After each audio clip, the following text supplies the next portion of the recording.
Context diagram, basically a DFD level 0 tutorial. Alright, what are they?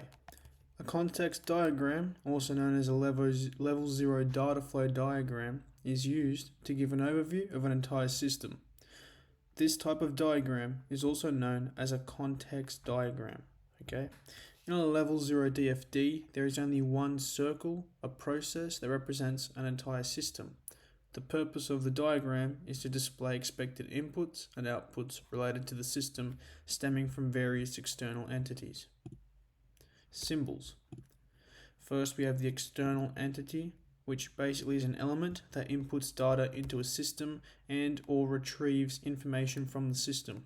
It's always in the shape of a square. Next, we have the process.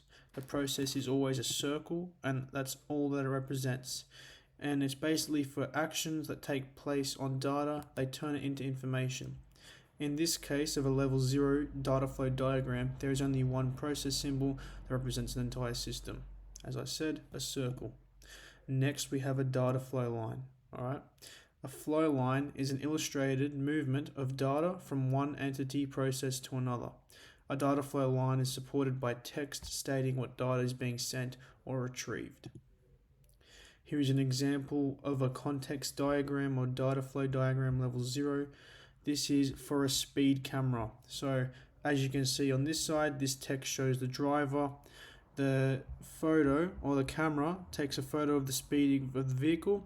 If it goes past a certain speed, then it's registered as a fine, which is then sent to the driver ID. He will have to pay that. But that's how the system works. I don't really give you a full explanation, but that's kind of the gist of things. Alright.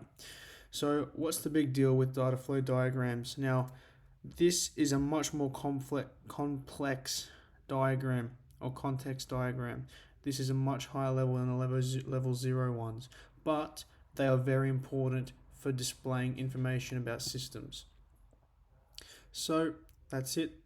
Basically, context diagrams are used to display an entire system, alright, of any enterprise, any software, any machine that's run electrically, even physical things that aren't electric as well.